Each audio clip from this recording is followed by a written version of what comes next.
تو میں چند ایک باتیں دونوں کے حقوق کے سلسلے میں کروں گی. سب سے پہلے شوہر کی ذمہ داریاں اور بیوی کے حقوق. قرآن پاک میں اللہ تعالیٰ فرماتے ہیں مردوں کو خطاب کر کے وَعَاشِرُوهُنَّ بِالْمَعْرُوفِ، ان کے ساتھ بھلے طریقے سے زندگی بسر کرو، معروف طریقے سے زندگی بسر کرو. نبی صلی اللہ علیہ وسلم نے اس کے بارے میں فرمایا، اور یہ آپ کا جو فرمان تھا یہ حجۃ الوداع کے موقع پر تھا. حجۃ الوداع کے موقع پر 1,40,000 لوگ جمع تھے اور آخری نصیحتیں تھی ایک طرح سے لوگوں کو آپ کی. تو اس میں آپ صلی اللہ علیہ وسلم نے فرمایا لوگوں سنو، عورتوں کے ساتھ اچھے سلوک سے پیش آؤ کیونکہ وہ تمہارے پاس قیدیوں کی طرح ہیں. یعنی شادی کے بعد ایک عورت کے لیے وہی اس کا گھر، وہی اس کی جنت، وہی اس کا سب کچھ ہوتا ہے. وہ اپنا نام، اپنی زندگی، اپنا ہر چیز اسی کے وقف کر دیتی ہے، اس لیے ایک طرح سے وہ پابند ہو جاتی ہے اس گھر کی. فرمایا کہ دیکھو ان کا خیال رکھنا، ان کے ساتھ اچھا سلوک کرنا. تمہیں ان کے ساتھ سختی کا برتاؤ کرنے کا کوئی حق نہیں سوائے اس صورت کے جب ان کی طرف سے کھلی ہوئی نافرمانی سامنے آئے. اگر وہ ایسا کر بیٹھے تو پھر خوابگاہوں میں ان سے علیحدہ رہو. یعنی اس میں بھی پھر نصیحت کرنے اور سمجھانے کا حکم دیا گیا.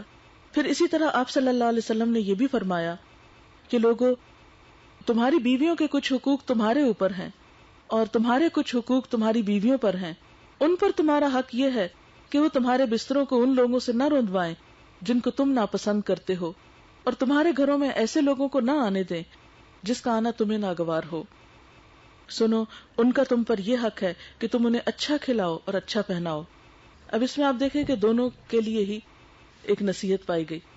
عام طور پر آپ دیکھیں کہ شادی کے بعد تعلقات کی خرابی کہاں سے شروع ہوتی ہے. اس میں یہ جملہ بہت اہم ہے کہ وہ تمہارے بستروں کو ان لوگوں سے نہ رندوائیں جن کو تم ناپسند کرتے ہو، اور تمہارے گھروں میں ایسے لوگوں کو نہ آنے دیں جن کا آنا شوہروں کو ناپسند ہو. اب دیکھیں کہ بعض اوقات شادی کے بعد شوہروں کو، اور یہ ہمارے معاشرے کا بہت بڑا المیہ ہے، شوہروں کو میکے والوں کا زیادہ آنا جانا پسند نہیں ہوتا. وہ اس کو اپنے لیے بڑی مداخلت سمجھتے ہیں. یعنی اور سب کے آنے کو ویلکم کریں گے، دوستوں کو اور ادھر ادھر کے جان پہچان والوں کو، لیکن جو ہی بیوی کے رشتہ دار آئے تو موڈ آف ہو گئے. یہ ہے تو بڑی زیادتی کی بات، کیونکہ خطبہ نکاح میں ہی صلہ رحمی کا حکم دیا گیا ہے کہ رشتوں کی پہچان کرو، رشتوں کا حق ادا کرو. اور اس قوم پر اللہ کی رحمت نازل نہیں ہوتی جس میں رشتوں کو کاٹنے والے لوگ موجود ہوں.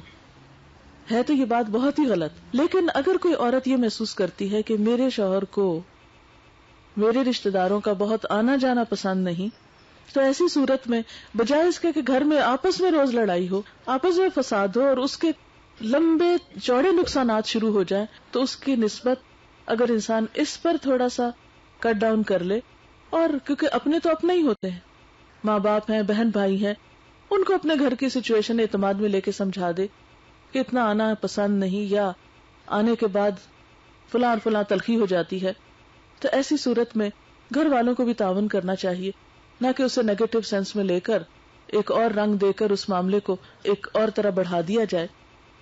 کیونکہ بنیادی طور پر ہوتا یہ ہے کہ جب آنا جانا ہوتا ہے پھر مشورے بھی دیے جاتے ہیں، بعض کاموں میں پہ مداخلت بھی شروع ہو جاتی ہے. اور مداخلت ہوتی ہے کہ عام طور پہ چھوٹی چھوٹی چیزوں میں، ہائے تم نے یہ کیا کپڑے پہن رکھے، ہائے تو تمہارا تو کوئی حال ہی نہیں یہاں پر، تمہیں تو یہاں فرصت ہی نہیں، تمہیں تو صحیح طرح کھانا بھی نصیب نہیں، تمہارا تو کچھ بھی نہیں رہا. اس طرح کی بظاہر ہمدردی والے جملے بول کر دوسرے کے دل کو دکھی کر دیا جاتا ہے. اب بعض اوقات آپ بڑی خوشی سے کام کر رہے ہوتے ہیں، لیکن جب کوئی آپ کے ساتھ اس موقع پہ ہمدردی کرنے لگتا ہے تو پھر کیا ہوتا ہے، انسان کہتا ہے ہاں واقعی میرے اوپر تو ظلم ہو رہا ہے.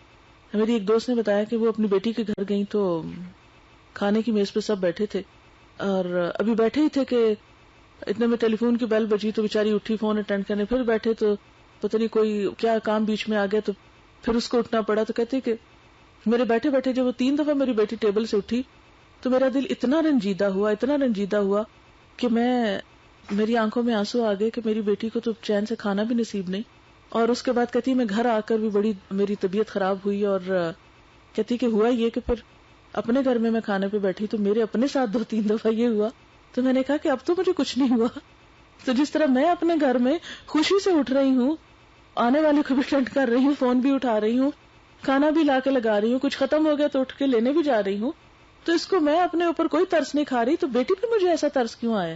اب اگر ماں یہی 2 باتیں کر کے نہیں، تمہاری تو اس گھر میں کوئی عزت نہیں، سارا کام تمہارے ہی سر پہ ہے، تو یہ ایک غلط بات ہوگی. ہر کوئی اپنے گھر میں اپنا کام کر کے، اپنے گھر کو سنبھال کے، سمیٹ کے، اس کے بہتری کے لیے ہر کوئی اپنی قربانی کرتا ہے اور خوشی محسوس کرتا ہے. لیکن بعض اوقات ہم ماؤں کی محبت ایسی ہوتی ہے کہ ہم بے وجہ چھوٹی چھوٹی چیزوں میں مداخلت کرنے لگتے ہیں. چھوٹی چھوٹی چیزوں میں پوچھیں گے، اچھا یہ زیور کہاں گیا، وہ فلانی چیز جو میں نے تمہیں دی تھی وہ کہاں چلی گئی، بیچ تو نہیں دی تمہارے میاں نے، مانگ تو نہیں لی، چھین تو نہیں لی، وہ کون لے گیا؟ جب آپ نے دے دیا تو بس دے دیا، ختم. وہ بیچے، وہ رکھے، وہ کچھ کریں، وہ ان کے اپنے آپس کی انڈرسٹینڈنگ ہے. یہ تو نہیں کہ ہم دینے کے بعد بھی پھر اس چیز کے مالک بنے رہے اور اس میں پھر دور بیٹھ کے ڈکٹیشن دیتے رہے. ایسی ہی چھوٹی چھوٹی چیزیں ہوتی ہیں کہ جن میں مداخلت کی وجہ سے بہت سے حالات خراب ہونے لگتے ہیں، اور پھر ہم اس سے بڑی محبت جتاتے ہیں. ٹھیک ہے ہمارے گھر میں بڑی جگہ ہے، تم آ جاؤ واپس، کوئی ضرورت نہیں ایسی جگہ رہنے کی. ٹھیک ہے آپ کے گھر میں بڑی جگہ ہے، لیکن بچی کے لیے شوہر کا سکون نہیں، بچوں کے لیے جو کچھ وہ ہے، یا اس کے اپنا گھر اور اپنی لائف جو ہے وہ اپنے ہی گھر میں ہے، وہ آپ کے گھر میں نہیں، وہ بھائیوں کے سر پہ نہیں، وہ کسی اور کے اوپر نہیں. اس لیے ہمیں ہمیشہ دیکھنا، کمپیریزن کرنا چاہیے. ایک شخص تنگی کے ساتھ بھی خوش ہے، اور کہاں ایک شخص کو وہ تنگی نہیں ہے لیکن اس کے باوجود وہ خوش نہیں رہ سکتا. قرآن پاک میں ایک بہت یونیورسل اصول دیا گیا ہمیں، ان مال اسری یسرا، تنگی کے ساتھ آسانی ہے. اگر تنگی نہیں تو آسانی بھی کوئی نہیں، تنگی کے ساتھ آسانی ہے. ہم کیا چاہتے ہیں؟ آسانی کے ساتھ آسانی ہو، یا آسانی پر آسانی ہو. یہ اصول ہی نہیں فطرت کا. جب ہم ایسا چاہتے ہیں تو ہم فطرت کے خلاف جاتے ہیں، اور جب وہ ہو نہیں سکتا تو پھر ہم دکھی ہو جاتے ہیں. اس لیے کچھ فیکٹس لائف کے ایسے ہیں جنہیں ہمیں کھلے دل سے ایکسپٹ کر لینا چاہیے. بہت سی مثالیں ایسی آپ اپنی زندگی میں دیکھ سکتے ہیں کہ جہاں آپ نے قربانی کی، تنگی اٹھائی، پریشانی اٹھائی، ساتھ ہی اللہ نے آپ کو خوشی دی. ایک بچے کی پیدائش میں ماں کتنی تنگی اٹھاتی، لیکن اس کے ساتھ ہی خوشی ملتی. اگر کوئی کہے کہ نہیں میں ماں تو بننا چاہتی، یہ تنگی نہیں اٹھانا چاہتی، تو ماں نہیں بن سکتی. تو اسی طرح زندگی کے دوسری چیزوں میں بھی جب انسان بعض اوقات تنگ ہوتا ہے، مثلا شوہر کو خوش کرنے کی جو بات ہوتی ہے تو اس میں بھی بعض اوقات انسان کا موڈ نہیں، بعض اوقات انسان کا دل نہیں، کچھ بہت سی اور وجوہات ہو سکتی ہیں، تنگی کی بات ہو سکتی ہے. لیکن انسان جب دوسرے کو خوش کر دیتا ہے تو جواب میں خود بھی خوشی پاتا ہے. اور بعض اوقات انسان اپنی خوشی کو لے کے بیٹھا رہتا ہے اور یہ سوچتا ہے کہ نہیں میری بھی تو کوئی مرضی ہے، میری بھی تو کوئی لائف ہے. اور پھر نتیجہ کیا ہوتا ہے کہ جب آپ دوسرے کو پریشان کرتے ہیں، دوسرے کو دکھی کرتے ہیں، تو وہ کس دل سے آپ کو خوش کرے. تو یاد رکھیے ان مال اسری یسرا. بعض اوقات اپنی خوشی نہ ہوتے ہوئے، اپنی چاہت نہ ہوتے ہوئے، اپنی مرضی نہ ہوتے ہوئے، صرف کسی دوسرے کی خوشی کے لیے، کسی دوسرے کا دل رکھنے کے لیے انسان اگر کوئی تکلیف اٹھا لیتا ہے تو یاد رکھیے اس کے نتیجے میں جلد ہی آپ کو بھی خوشی ملے گی. لیکن جو لوگ خوشیاں دینا نہیں جانتے وہ خوشیاں لینا بھی نہیں جانتے، وہ خوشیاں لے بھی نہیں سکتے. اس لیے ایسے معاملات میں شوہر اور بیوی دونوں کو تلقین کی گئی. پھر اسی طرح خاص طور پر یہ کہا گیا ان کا تم پہ حق یہ ہے کہ تم انہیں اچھا کھلاؤ، اچھا پہناؤ. یعنی شوہر کے اوپر ذمہ داری ہے کہ بیوی کے کھانے پینے کے لیے ایسا انتظام کرے کہ جو اس کے لائق ہے، یا جو کچھ وہ خود کھاتا ہے وہی اس کے لیے. لیکن ہمارے ہاں عام طور پر رواج کیا ہے کہ سب سے بہترین چیز شوہر کے لیے ہوگی. اور ٹھیک ہے، ایک عزت ہے، احترام ہے، ہمارے کلچر میں بہت اچھا ہے. لیکن اس کا یہ مطلب نہیں کہ بیوی صرف برتن ہی چاٹ کے کھاتی رہے، یا صرف بچے کچے پر ہی گزارا کرے. نہیں، اس کو بھی عزت دی جائے اور اس کا بھی حق رکھا جائے، اور وہ بھی ساتھ بیٹھ کے کھا سکے اور وہ بھی اپنی مرضی کا سالن نکال سکے. عموماً ہمارے ہاں ان چیزوں کو بعض روایتی طریقوں پر مائنڈ کیا جاتا ہے، حالانکہ یہ اسلامی طریقہ نہیں ہے. پھر اسی طرح جہاں تک ہو سکے بیوی سے خوش گمان رہنا چاہیے. آپ دیکھیں کہ زندگی میں بہت ساری چیزیں ہمیں ویسے نظر آتی ہیں جیسے ہم سوچتے ہیں. ہماری سوچ جو ہے وہ بہت پاورفل چیز ہے. ہماری سوچ بدل جائے تو ہر چیز بدل جائے گی. اور مثلاً آپ دیکھیں کہ اگر آپ کی سوچ پہ یہ غالب ہو کہ آپ فلاں کام کر کے تھک جائیں گے تو آپ کام کرنے کی ہمت ہی نہیں کریں گے. اور ایک دوسرا شخص کہے گا نہیں یہ کوئی بات ہے، اس میں تو کوئی تھکاوٹ نہیں، وہ لگ جائے گا اور وہ کر بھی جائے گا اور اس کو کوئی کچھ بھی نہیں ہوگا. اور ہم وہاں دور کھڑے دیکھتے رہیں گے کہ نہیں اس میں تو بڑی مثلاً آپ یہاں آ رہے ہوں گے تو آپ سوچو ہائے سردی ہے، کیا بنے گا، جائیں گے اتنی دیر بیٹھنا پڑے گا. لیکن آپ آ گیا تو کام چل گیا، خیر ہے. کہیں اور بھی ہوتا تو اس سے سردی گرمی دونوں چیزیں ساتھ ساتھ چلتی ہیں. تو کوئی بھی کام کرنے کے لیے ایک جرأت چاہیے تھی اور ایک سوچ بنانی پڑتی. اور اس وقت انسان اگر یہ سوچ لے کہ ٹھیک ہے اگر مجھے کچھ تھوڑی تکلیف بھی اٹھانی پڑے گی تو کچھ اچیو بھی تو کروں گی، کچھ حاصل بھی تو ہوگا، لوگوں سے ملاقات ہوگی، اکٹھے بیٹھیں گے، کچھ بات سنیں گے، تو دینے سے ہی کچھ ملتا ہے. اسی طرح شادی شدہ زندگی میں بھی سب سے بڑی بات جو ہے جس پر خوشیوں کا انحصار ہے وہ یہ کہ سوچ کو پازیٹو رکھے ہمیشہ. جس شخص کو اللہ تعالیٰ نے مثبت سوچ عطا کر دی اس کے لیے سارے معاملات درست ہو جاتے ہیں. وہ شر سے بھی خیر کا پہلو نکال لیتا ہے. وہ تنگ سے تنگ، مشکل سے مشکل، پریشان سے پریشان کن حالات میں بھی کوئی نہ کوئی خوشی کی بات ضرور سوچ لیتا ہے. وہ اپنے آپ کو مطمئن کرنے کا کوئی نقطہ ڈھونڈ لیتا ہے. اور جو نیگیٹو سوچ رکھتے ہیں وہ بڑی سے بڑی خوشیوں میں بھی کوئی نہ کوئی نیگیٹو بات ضرور تلاش کر لیتے ہیں، اور اس طرح اپنے آپ کو بھی کڑھاتے رہتے ہیں اور دوسروں میں بھی نیگیٹو چیزیں پھیلاتے رہتے ہیں. مثلاً ہم کسی کے گھر گئے، کھانا کھایا، سب کچھ اچھا تھا، اگر کسی ایک چیز کے ایک ٹیسٹ میں کمی ہوئی، ہم اچھے کو تو کوٹ نہیں کہیں گے فلاں وہ کھیر تو جلی ہوئی تھی، وہ جلی ہوئی کھیر کی ضرور بات کریں گے. یعنی ہماری عادت یہ ہے کہ بہت سے خیر میں سے ایک تکلیف یا ایک ناپسندیدہ چیز کو لے کر اتنا اچھالیں گے کہ سارا خیر اس کے نیچے چھپ جائے گا، اور اس عادت سے ہم خود ہی نقصان اٹھاتے ہیں. اسی طرح بیوی میں بہت سی خوبیاں، بہت بلائیاں، ہمبل ہے، محبت کرنے والی ہے، کیئرنگ ہے، سب کچھ ہے. لیکن عموماً کیا ہوتا ہے، جیسے نئی لڑکیوں کی شادی ہوتی ہے تو ان کو گھر اس طرح نہیں سنبھالنا آتا جس طرح ماں کو آتا ہے یا ساس کو آتا ہے. وہ میچور ہے، زندگی انہوں نے گزاری، وہ اس گھر پہ رہ رہے ہیں، وہ اس کے چھوٹی بڑی ہر چیز سے واقف ہے. اب اگر شوہر یہ کمپیئر کریں میری ماں تو اتنی سگڑ ہے، وہ تو اتنی سمجھدار ہے، وہ تو ایسی اور ایسی ہے، اور اس کو تو کچھ بھی نہیں آتا، تو ایسے میں آپ دیکھیں کہ ماں تو ماں ہے اور بیوی بیوی ہے، ہر ایک کا اپنا ایک مقام ہے، اور اس کو اس کے مقام پر رکھ کر اس سے معاملہ کیا جائے تو آسانی رہے گی. تو اس کے سارے خیر کو بھول کر اگر ایک اس کی کوئی پھوڑ پن ہے یا کوئی ایک خراب عادت ہے اس کو لے کے سارے پہ چھا دیا جائے تو اس سے تو زندگی کی خوشیاں نہیں مل سکتی. آپ دیکھیں کہ کوئی بھی پودا جب گھر میں نیا لا کے لگاتا ہے تو ضرور کچھ دن مرجھاتا ہے، پھر وہ جڑ پکڑتا ہے. ایک لڑکی وہ جو سال ایک اور ماحول میں رہی، ایک اور گھر میں رہی، ہر گھر کا طریقہ مختلف ہوتا ہے. وہاں سے جب وہ ایک نئے گھر میں آتی ہے تو اس کو سمجھنے کے لیے وقت چاہیے ہوتا ہے. ایسے وقت کو جو صبر سے گزار لے تو آگے خوشیاں ہو جاتی ہیں، آسانیاں ہو جاتی ہیں. اور ذرا صبر کے ساتھ اور تحمل کے ساتھ قبول کر لے، چھوٹی چھوٹی غلطیوں کو معاف کر دے، اگنور کر دے، کیونکہ انسان اگر اگنور کر دے تو بہت سے مسئلے حل ہو جاتے ہیں. پھر اسی طرح اللہ تعالیٰ قرآن پاک میں اتنی خوبصورت بات فرماتے ہیں فَإِن كَرِهْتُمُوهُنَّ فَعَسَىٰ أَن تَكْرَهُوا شَيْئًا وَيَجْعَلَ اللَّهُ فِيهِ خَيْرًا كَثِيرًا. یہ بھی ہو سکتا ہے کہ اگر تم ان کو ناپسند کرو، ان کرہتم، کراہت ہے تم کو، دل سے اتر گئی بیوی، نہیں اچھی لگتی، کوئی بات اچھی نہیں لگتی اس کی، ہر بات میں اختلاف ہے، تو بھی اللہ تعالیٰ نے یہ نہیں کہا کہ پھر اچھا ہے طلاق دے کے گھر بھیج دو. یہ نہیں کہا. کیا فرمایا؟ فَأَسَىٰ، ہو سکتا ہے، ان تکرہوا شیئا، کہ تم ایک چیز سے کراہت کرو، ناپسند کرو اس کو، اور اللہ اسی میں خیر کثیر رکھ دے، اسی کے اندر سے تمہیں کوئی بھلائی نصیب ہو جائے. ہو سکتا ہے تمہیں بہت اچھی اولاد نصیب ہو سکتا ہے تمہیں اس کی وجہ سے رزق اللہ تعالیٰ دے رہا ہو، کوئی اور تمہیں خیر اور بھلائی مل جائے. تو اس لیے ٹھیک ہے محبت نہیں بھی، آئیڈیل سچویشن نہیں بھی، تو بھی گزارا کرو. فَإِن كَرِهْتُمُونَ، کراہت کے باوجود بھی خیر کی تلاش میں رہو، تب نبھا ہوگا، ورنہ کوئی انسان فرشتہ نہیں، ہر ایک کے اندر کوئی نہ کوئی خرابی ہے. اور اگر تم خرابیوں کا ذکر بار بار کرو گے، کرتے چلے جاؤ گے، انہیں کو سوچتے چلے جاؤ گے، تو پھر سارے خیر چھپ جائیں گے، پھر کوئی کسی کی بھلائی نظر نہیں آ سکتی. نبی صلی اللہ علیہ وسلم نے فرمایا کوئی مومن اپنی مومنہ بیوی سے نفرت نہ کرے، اگر بیوی کی کوئی عادت اس کو ناپسند ہے تو ہو سکتا ہے کوئی دوسری خصلت پسند بھی آ جائے. تو اس لیے صرف ناپسند کے اوپر ہی نظر نہ رکھے، پسندیدہ چیزوں کو بھی کبھی دل میں لائیں.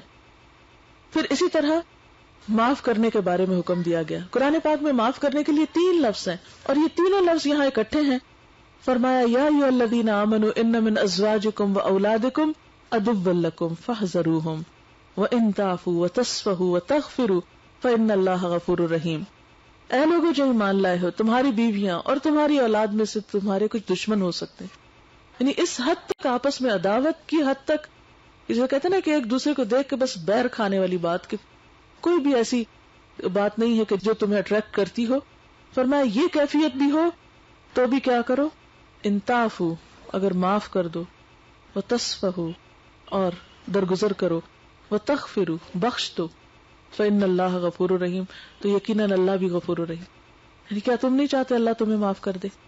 تو بیویوں کو، بچوں کو 100 غلطیوں کے باوجود بھی معاف کرتے چلے جاؤ، کیونکہ اگر درگزر نہیں، معافی نہیں، تو گھر کا انتظام نہیں چل سکتا، کہیں بھی کسی کے ساتھ نباہ نہیں ہو سکتا جب تک معاف کرنے کی صلاحیت دل میں نہ ہو. تو اس لیے یعنی انسانی تعلقات میں خوشگواری لانے کے لیے بہترین طریقہ جو اسلوب ہمیں بتایا گیا وہ معاف کرنے کا ہے، کہ دوسرے انسان کو انسان سمجھتے ہوئے معاف کر دو. اس میں ہمیں دیکھا تھا کہ حضور صلی اللہ علیہ وسلم کی مثال ہمارے سامنے ہے. اب دیکھیں کہ مکہ والوں نے ان کے ساتھ کیا کیا، کس حال میں انہیں گھر سے نکال دیا. جب تک آپ صلی اللہ علیہ وسلم وہاں رہے کیسے کیسے گالی گلوچ، پتھر پھینکے، زخمی کیا، ان کے ساتھ بائیکاٹ کیا، سوشل بائیکاٹ کیا. 3 سال تک وہ شیب ابی طالب میں رہنا پڑا، کھانے کے لیے کچھ نہ ہوتا تھا، کوئی چیز کسی کو بیچنے نہیں دیتے تھے، وہاں جا کر پتے اور گھاس کھا کے وہاں گزارا کیا. یعنی کوئی دنیا کی زیادتی نہیں جو مکہ والوں نے حضور صلی اللہ علیہ وسلم کے ساتھ نہ کی ہو. زبانی بد کلامی سے لے کر فزیکلی ٹارچر کرنے کی بھی کوئی صورت انہوں نے چھوڑی نہیں. لیکن آپ کو پتا ہے کہ پھر کیا ہوا؟ جب نبی صلی اللہ علیہ وسلم نے مکہ فتح کیا وہ سب ڈر رہے تھے کہ اب پتہ نہیں ہماری کیا شامت آتی ہے. تو آپ نے ان سب کو کیا کہا؟ لا تثریب علیکم اليوم، آج تم پہ کوئی پکڑ نہیں، اذهبوا، جاؤ، انتم الطلقاء، سب آزاد ہو، سب کو معاف کرتا ہوں. حضرت یوسف علیہ السلام نے کیا کیا؟ جن بھائیوں نے ان کو کنویں میں پھینکا، اس سے بڑی زیادتی کیا ہوگی کہ کسی کے ماں باپ چھین لیے جائیں، کسی کی زندگی کو ختم کرنے کی سازش کی جائے. اور کتنے سال انہوں نے تکلیفیں اٹھائیں، حتیٰ کہ جیل میں رہنا پڑا کئی سال تک. لیکن جب وہ دوبارہ اپنے بھائیوں سے ملتے ہیں تو کیا کہتے ہیں؟ جاؤ، میں نے تم کو معاف کر دیا. یہ شیطان نے ہمارے درمیان یہ وسوسے پیدا کر دیے تھے. جاؤ، میں نے معاف کر دیا، اللہ بھی تم کو معاف کر دے. اور اپنے والد کو کہتے ہیں کہ یا ابا نستغفر لنا. وہ بھائی پھر کہتے ہیں کہ ابا جان آپ ہمارے لیے بخشش کی دعا کرے. تو معاف کیے بغیر تو چارہ ہی نہیں. اگر آج ہم نہیں کسی کو معاف کر سکتے تو کل اللہ تعالیٰ ہمارے لیے کیسے غفور رحیم ہوگا. تو معاف کرنے میں زندگی کا حسن ہے. یعنی بعض لوگ معاف نہ کرنے کو اپنی عزت کی وجہ سمجھتے ہیں، وہ انا کا مسئلہ بنا لیتے ہیں. نہیں، یہ تو میں معاف کر ہی نہیں سکتا، یہ نہیں ہو سکتا. تو یہ جو زندگی میں ہوتا ہے نا، یہ نہیں ہو سکتا، اس کو نکال دینا چاہیے. ہر چیز ہو سکتی ہے، اس آسمان تلے ہر چیز پاسبل ہے، کچھ بھی امپاسبل نہیں.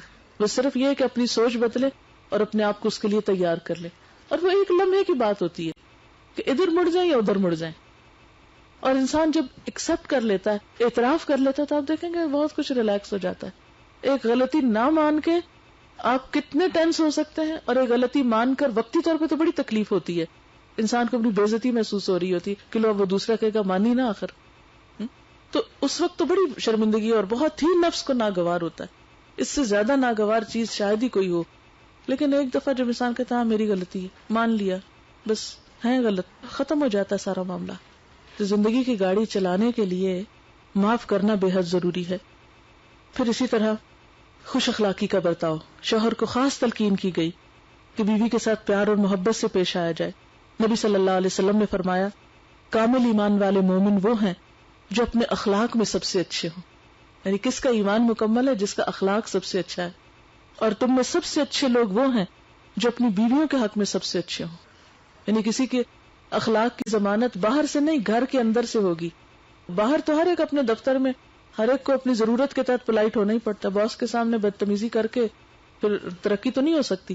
وہاں تو ایک آرٹیفیشل خول چڑھا سکتے ہیں ہم اپنے اوپر، لیکن بیوی کو چونکہ ہم اس کو اپنے ماتحت سمجھتے ہیں اور کوئی اس کے معاملے میں ہم سے پوچھنے والا نہیں اور کوئی ہمیں کچھ کہنے والا نہیں، اس لیے ہم سمجھتے کہ جو چاہیں کریں اور جو چاہیں ہو. نہیں، فرمایا کہ سب سے اچھا وہ ہے جس کا اخلاق اچھا ہو، اور اخلاق اس کا اچھا جو اپنی بیوی کے ساتھ اچھا اخلاق رکھتا ہے. اب دیکھیں گھر میں ہم چھوٹی چھوٹی چیزوں کو اگنور کرتے ہیں، شکریہ کہنا، دوسرے کو اپریشیٹ کرنا. اب باہر کا کوئی شخص ہمیں کوئی چھوٹی سی چیز بھی دے گا نا تو ہم شکریہ کہنا بھولیں گے نہیں. اگر مثلا یہ پین نیچے گر گیا نا تو کوئی اٹھا کے دے گا تو ہم ضرور شکریہ بولیں گے. لیکن گھر میں شوہر اور بیوی کے درمیان اس شکریہ کی کوئی رواج نہیں کہ وہ ایک دوسرے کو بھی تھینک یو کریں یا ایک دوسرے کی تعریف کریں کہ ہاں آج کھانا بہت اچھا تھا، یا آج تمہارے کپڑے بہت اچھے ہیں، یا فلان چیز بہت اچھی. یہ اپریشیٹ کرنا بھول جاتے ہیں. اور نتیجہ کیا ہوتا ہے کہ ایک شخص جو ایکسپیکٹ کر رہا ہوتا ہے کہ میں نے اتنی محنت کی، اتنا سب کچھ کیا، کسی نے دیکھا ہی نہیں، کسی نے پوچھا ہی نہیں، کسی نے پرکھا ہی نہیں، وہ اسی غم کو لے کے تو دل میں پالتے پالتے نفسیاتی مریض ہو جاتے ہیں. تو حالانکہ ایک چھوٹے سے چند بول ہوتے ہیں نا، کہتے ہیں نا میٹھے بول میں جادو ہے. تو یہ جادو گھر کے اندر جس کا چلا وہی اصل میں کامیاب ہوا. پھر اس کے بعد حضرت عائشہ فرماتی ہیں میں نبی صلی اللہ علیہ وسلم کے ہاں گڑیوں سے کھیلا کرتی تھی، میری سہیلیاں بھی میرے ساتھ کھیلتی. جب نبی صلی اللہ علیہ وسلم تشریف لاتے تو سب ادھر ادھر چھپ جاتی. آپ ڈھونڈ ڈھونڈ کر ایک ایک کو میرے پاس بھیجتے تاکہ وہ میرے ساتھ کھیلیں. کتنا بیوی کے جذبات کا احساس ہے. پھر اسی طرح شوہر پر یہ ذمہ داری عائد کی کہ خوشی کے ساتھ بیوی بچوں کا خرچہ دے، کیونکہ بعض لوگوں کی عادت اس معاملے میں بہت ستاتے ہیں اور چھوٹی چھوٹی چیزوں پر حساب لیتے ہیں. یعنی انسان کس کے لیے کماتا ہے؟ اپنے گھر کے لیے. تو اگر گھر والوں کو ہی کما کے خوشی نہیں دی تو پھر کیا کرنا اس کا. اس میں نبی صلی اللہ علیہ وسلم نے فرمایا، ایک دینار وہ ہے جو تم نے خدا کی راہ میں خرچ کیا، ایک وہ ہے جو تم نے کسی غلام کو آزاد کرنے میں خرچ کیا، ایک وہ ہے جو تم نے کسی فقیر کو صدقے میں دیا، ایک وہ ہے جو تم نے گھر والوں پہ خرچ کیا. ان میں سب سے زیادہ اجر اور ثواب اس کے خرچ کرنے کا ہے، اس دینار کے خرچ کرنے کا ہے جو تم نے اپنے گھر والوں پہ خرچ کیا. یعنی اللہ تعالیٰ کے ہاں بھی اس کا اجر و ثواب بہت زیادہ ہے جو اپنے گھر والوں پہ خرچ کرے. پھر اسی طرح یہ ہے کہ گھر والوں کی تعلیم و تربیت، ان کے اخلاق کی ذمہ داری یہ بھی شوہر پہ عائد ہوتی ہے. اور اس کے بعد بیوی کے کچھ فرائض ہیں اور شوہر کے حقوق ہیں. اس میں سب سے پہلا فرض بیوی کا یہ کہ شوہر کی بات مانے. قرآن پاک میں اللہ تعالیٰ نیک بیویوں کی صفت بتاتے ہوئے فرماتے ہیں، فالصالحات قانتات، نیک بیویاں اطاعت گزار ہوتی ہیں، فرما بردار ہوتی ہیں، شوہر کی بات مانتی ہیں. اس میں آپ دیکھیں کہ عموماً شوہر غصے میں اس وقت آتے ہیں کہ جب ان کی بات نہ سنی جائے. ایسے میں ضروری نہیں کہ ہم ہر چیز سے اگری کرتے ہیں اور ہر چیز مان ہی لیں، لیکن ایسے موقع پر آرگیو کرنا، حجت بازی کرنا، دوسرے کو لیٹ ڈاؤن کرنا اور بہت مخالفت پر اتر آنا، یہ انسان کے لیے درست نہیں. بات یہ کہ یہ حکم اللہ تعالیٰ نے دیا نا، اللہ تعالیٰ نے ہی مرد کو بنایا، اللہ ہی نے عورت کو بنایا ہے. اللہ تعالیٰ ہی زیادہ بہتر جانتا ہے کہ مرد کی نفسیات کیا ہے اور اس نفسیات کے لیے عورت کا رویہ کیا ہونا چاہیے.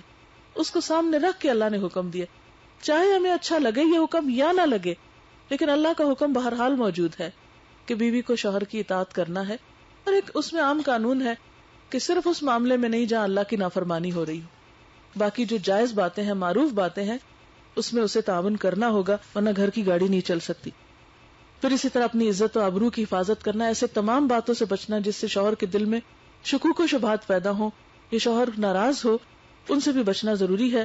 نبی صلی اللہ علیہ وسلم نے فرمایا، عورت جب 5 وقت کی نماز پڑھے، اپنی آبرو عزت کی حفاظت کرے، اپنے شوہر کی فرما بردار رہے، تو وہ جنت میں جس دروازے سے چاہے داخل ہو جائے. کیونکہ عورت کا سب سے بڑا جہاد یہی ہے. یعنی جہاد صرف وہ میدان جنگ میں نہیں جا کے ہوتا، جہاد گھر میں بھی جہاد ہے اور اپنے نفس کے ساتھ بھی ایک جہاد ہے کہ انسان وہ کام کرے جو اس کو دل کو نہیں پسند، دوسرے کی خوشی کے لیے، اپنے گھر کو سنوارنے کے لیے، گھر کی دنیا کو قائم رکھنے کے لیے. پھر اسی طرح شوہر کی مرضی کے بغیر گھر سے نہیں جانا چاہیے. نبی صلی اللہ علیہ وسلم نے فرمایا، خدا پر ایمان رکھنے والی عورت کے لیے جائز نہیں کہ وہ شوہر کے گھر میں کسی ایسے شخص کو آنے دے جس کا آنا شوہر کو پسند نہیں، اور وہ گھر سے ایسی صورت میں نکلے جبکہ نکلنا شوہر کو پسند نہیں. عورت شوہر کے معاملے میں کسی دوسرے کا کہنا نہ مانے.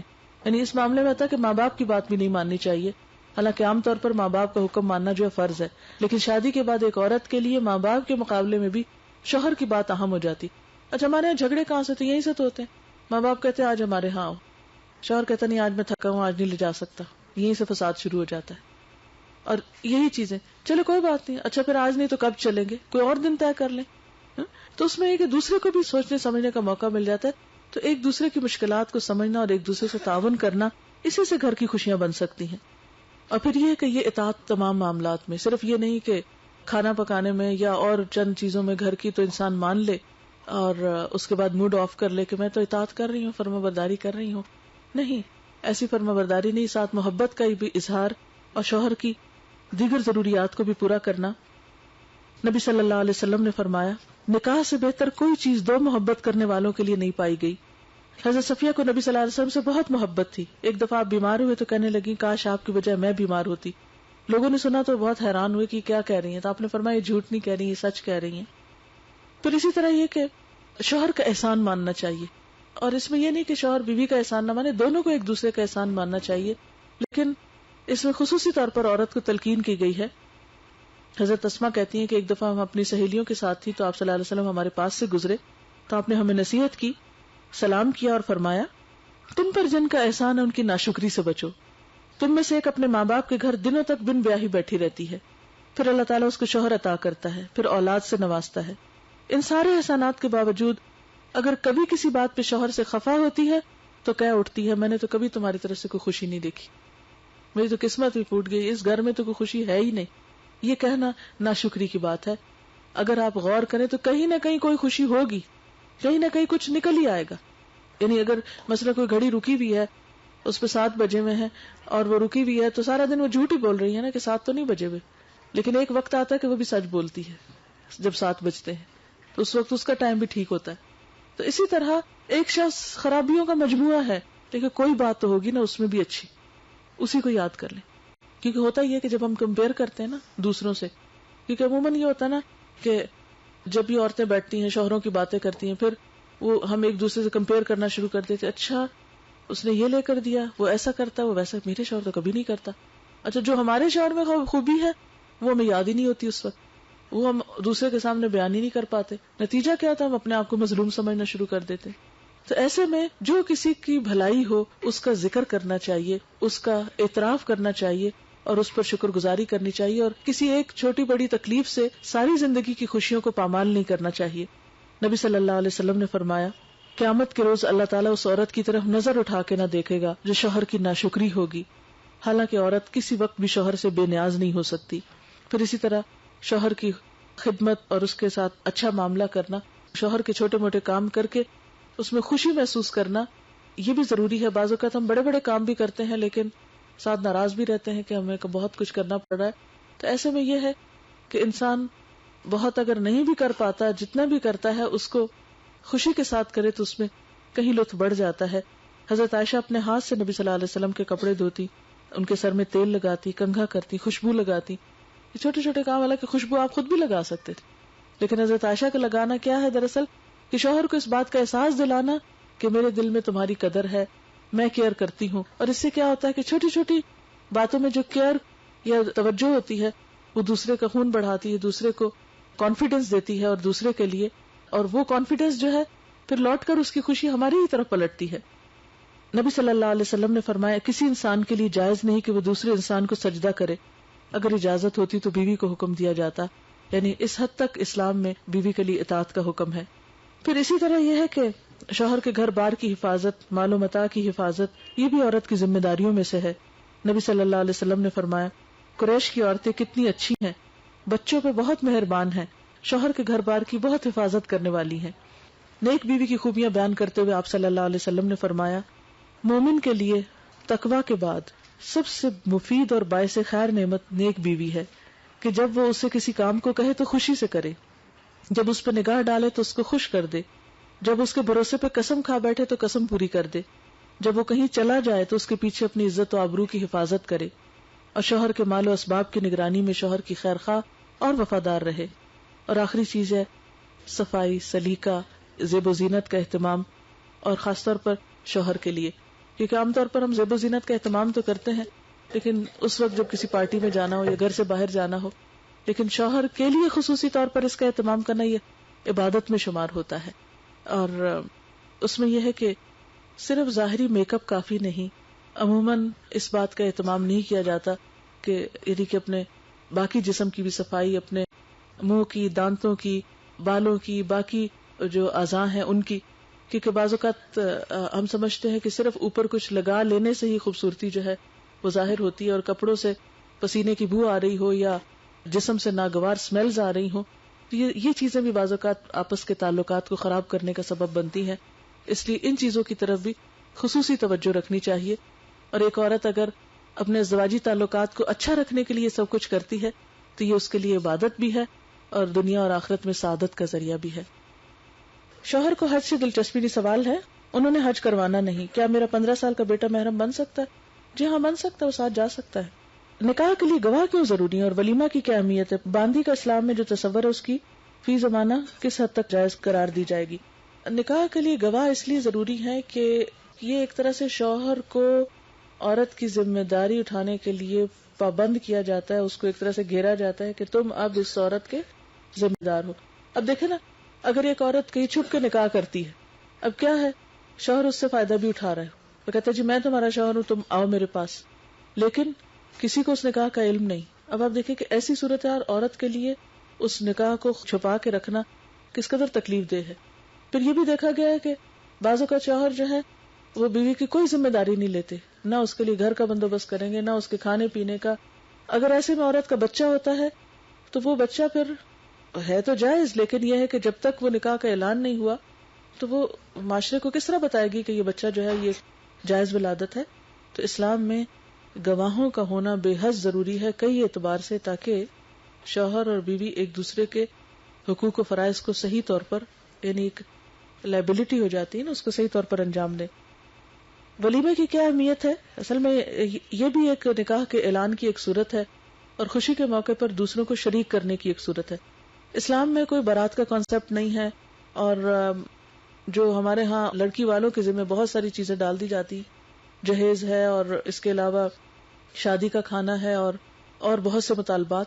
اس کے برعکس اسلام میں زیادہ تر ذمہ داری جو ہے شادی کے موقع پر مرد پہ ڈالی گئی ہے، اور یہ اس لیے ڈالی گئی تاکہ بعد میں بھی ان ذمہ داریوں کو نبھائے اور اٹھائے. اسی لیے مہر دلوایا جاتا ہے شادی کے موقع پر کہ وہ مہر ادا کرے. ابتدا میں ہی وہ ایک ثبوت دے کہ ہاں وہ اپنی بیوی کا خرچہ اٹھا سکتا ہے، وہ اپنی بیوی کی ذمہ داری پوری کر سکتا ہے، وہ آئندہ فیملی کے لیے ذمہ داریاں اٹھانے کے قابل ہے. اور اسی لیے اگر کوئی شخص مہر رکھتا ہے لیکن دینے کی نیت نہیں رکھتا تو اس کے لیے بھی بڑے سخت الفاظ استعمال ہوئے کہ اس نکاح کو ویلڈ ہی قرار نہیں دیا گیا کہ جس میں شوہر جو ہے وہ مہر دینا ہی نہیں چاہتا یا دیتا نہیں ہے. حتیٰ کہ یہاں تک کہا گیا کہ اگر کوئی شوہر نکاح کر لے اور مہر نہیں دے اور خدا نخواستہ اس کی ڈیتھ ہو جائے تو اس کی وراثت اس وقت تک تقسیم نہیں ہوگی جب تک پہلے بیوی کا مہر نہیں اس میں سے نکلے گا، کیونکہ وہ قرض کی شکل رکھتا ہے. اور اس کے بعد انہوں نے، اور ولیمے کے لیے ضروری نہیں کہ بہت بڑی دعوت ہی ارینج کی جائے. نبی صلی اللہ علیہ وسلم نے اپنے ایک صحابی سے کہا تھا اولم ولو بشاتن، ولیمہ کرو خواہ ایک بکری ذبح کرو، یعنی ایک گھر میں ایک بکرے ذبح کر کے کتنا کھانا پکے گا، اتنے لوگوں کو بلا لو. لیکن اس کے بعد یہ کہ وسعت ہو، جتنی وسعت ہو انسان اتنا کھانا کھلا سکتا ہے. اس میں ضروری نہیں کہ 1 ڈش ہو، ایک ہی ڈش ہو یا 2 ہو یا 3 ہو، لیکن جس چیز سے منع کیا گیا وہ کیا ہے؟ اسراف نہ ہو، دکھاوا نہ ہو، اپنی حیثیت سے بڑھ کر نہ ہو. یہ چیزیں اسلام میں، کیونکہ یہ انسانوں ہی کے لیے نقصان دہ، ان چیزوں سے منع کیا ہے. یا یہ کہ وقت کا ضیاع نہ ہو، کیونکہ دکھاوے کا کھانا جو ہے یا دکھاوے کا لین دین جو ہے انتہائی ناپسندیدہ ہے اسلام میں، کیونکہ اس میں کوئی خلوص اور خیر خواہی نہیں ہوتی. یہ دکھا کے دے رہے، جس کا مطلب ہے کہ وہ شخص اپنی خاطر دے رہا ہے، کسی دینے والے کو تو شرمندہ ہی کر رہا ہے دے کے. باندی کا جو تصور ہے وہ یہ ہے کہ قدیم زمانے میں، جیسا کہ آپ جانتے ہیں کہ ہر علاقے میں غلاموں کا رواج رہا. جیسے جانور بکتے تھے نا، تو پرانے زمانے میں انسان بھی بکا کرتے تھے. اسلام نے آ کر اس پر پابندی عائد کر دی اور اس کو کبیرہ گناہ قرار دیا گیا کہ انسانوں کی کوئی خرید و فروخت ہو. آج بھی آپ دیکھیں کتنی مہذب دنیا، لیکن کڈنیپنگ ہوتی ہے، بچوں کی خرید و فروخت کے سلسلے چھپ چھپا کے جاری رہتے ہیں، عورتوں کی خرید و فروخت ہوتی رہتی ہے. یہ اسلام کی روح سے یہ حرام اور ناجائز فعل ہے.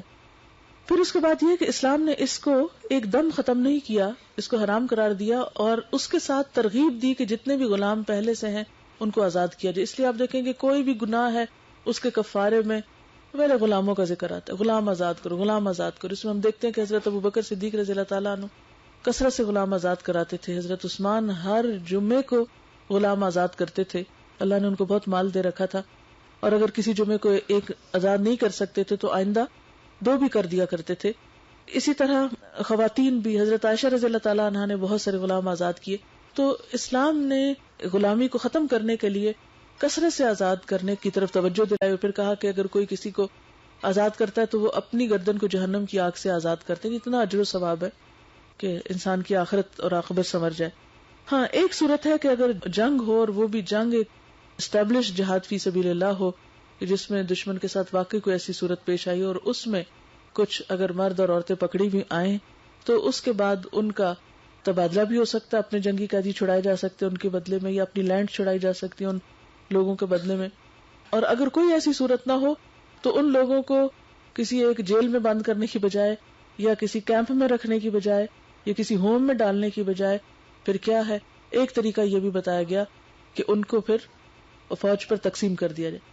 اب جن کو تقسیم کیا جائے گا اس پر بھی یہ لازم نہیں ہے کہ وہ ضرور اس کو اپنی بیوی کی حیثیت میں گھر میں رکھے. وہ چاہے تو اس کو آزاد کر دے، چاہے تو کسی اور سے اس کا نکاح کر دے، اور چاہے تو اس کو اپنے گھر میں حیثیت دے، لیکن اس کی حیثیت اس طرح نہیں ہوتی جس طرح ایک آزاد عورت کی ہوتی ہے، کیونکہ اس کے سٹیٹس میں فرق ہوتا ہے. باندی کا یہ کوئی کانسیپٹ نہیں کہ گھروں کی میڈس کو باندی سمجھ لیا جائے یا کسی آزاد عورت کو خرید کر اس سے کوئی ایسا تعلق قائم کیا جائے. یہ مس انڈرسٹینڈنگ ہے جو کی گئی. سبحان اللہ والحمد للہ ولا الہ الا اللہ واللہ اکبر ولا حول ولا قوة الا باللہ العلی العظیم. اللہم صل علی محمد وعلی آل محمد کما صلیت علی ابراہیم وعلی آل ابراہیم انک حمید مجید. اللہم بارک علی محمد وعلی آل محمد کما بارکت علی ابراہیم وعلی آل ابراہیم انک حمید مجید. ربنا آتنا فی الدنیا حسنة وفی الآخرة حسنة وقنا عذاب النار. ربنا لا تزغ قلوبنا بعد إذ هديتنا وهب لنا من لدنك رحمة إنك أنت الوهاب. ربنا هب لنا من أزواجنا وذرياتنا قرة أعين واجعلنا للمتقين إماما. یا حی یا قیوم برحمتک نستغیث. یا اللہ پاک جو کچھ پڑھا گیا ہے اپنی رحمت سے اسے قبول فرما. جو باتیں تیری مرضی کے مطابق زبان سے نکلی ہوں اللہ ان پر ہمیں عمل کی توفیق عطا فرما. بھول چوک کر اگر کوئی بات ایسی زبان سے نکلی جو آپ کو پسند نہ آئی ہو تو یا اللہ تو ہمیں معاف فرما دے. یا اللہ ہم سے درگزر فرما. یا اللہ اس بچی کی جو شادی ہو رہی ہے اس کو بہترین خوشیاں عطا فرما یا رب العالمین. یا حی یا قیوم برحمتک نستغیث. اے زندہ رکھنے والے خدا، اے قائم رکھنے والے خدا، ہم سب تیری رحمت کی فریاد کرتے ہیں. یا اللہ تو اس گھر پر اپنی رحمت فرما، اپنی خیر و برکت فرما. یا اللہ ان کو اپنے بچوں کی خوشیاں نصیب فرما. اس بچی کو اپنے گھر میں بہت عزت، احترام، محبت اور خوشیاں نصیب فرمانا. اس جوڑے کے درمیان باہم مثالی محبت پیدا کر دینا. یا رب العالمین انہیں اپنے حقوق اور فرائض کو صحیح طور پر نبھانے کی توفیق دینا. یا اللہ انہیں صالح اولاد عطا فرمانا. یا رب العالمین تو ہم سب پر اپنی رحمت فرما، سب دکھی لوگوں کے دکھ دور فرما. یا اللہ جو مائیں اپنے بچوں کے رشتوں کے لیے پریشان ہیں یا اللہ ان کی پریشانی دور فرما. یا اللہ سب والدین کو اپنی اولاد میں سے آنکھوں کی ٹھنڈک نصیب فرما. یا اللہ بیماروں کو صحت کاملہ عطا فرما. یا اللہ جو لوگ معاشی پریشانیوں کا شکار ہیں اللہ ان کی پریشانیاں اور دکھ دور فرما. یا اللہ تو ہمیں نیکی کی محبت عطا فرما، ہمیں مثبت سوچ عطا فرما.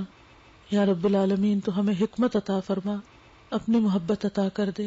یا اللہ ہمارے اندر صبر و شکر کی کیفیت پیدا فرما، ہمیں اپنے شکر گزار بندوں میں شامل کر لے، ہمیں اپنی نعمتوں کی قدر کرنے والا بنا. یا رب العالمین تو ہم سب کی خطاؤں کو اور کوتاہیوں کو معاف کر دے. یا رب العالمین جتنی بھی بہنیں یہاں آئی ہیں ان کے دلوں میں جو دعائیں ہیں، نیک تمنائیں ہیں، یا اللہ ان سب کو پورا فرما. یا رب العالمین ہم سب تجھ سے عاجزی کے ساتھ دعا کرتے ہیں اللہ تو ہم کو بخش دے، ہماری کوتاہیوں کو معاف کر دے اور اس گھر والوں کو بہترین خوشیاں عطا فرما. ربنا تقبل منا انک انت السمیع العلیم وتب علینا انک انت التواب الرحیم. وصلی اللہ تعالی علی خیر خلقہ محمد وعلی آلہ واصحابہ واہل بیتہ اجمعین برحمتک یا ارحم الراحمین. الہی آمین. سبحانک اللہم وبحمدک نشہد ان لا الہ الا انت نستغفرک ونتوب الیک. والسلام علیکم ورحمۃ اللہ وبرکاتہ.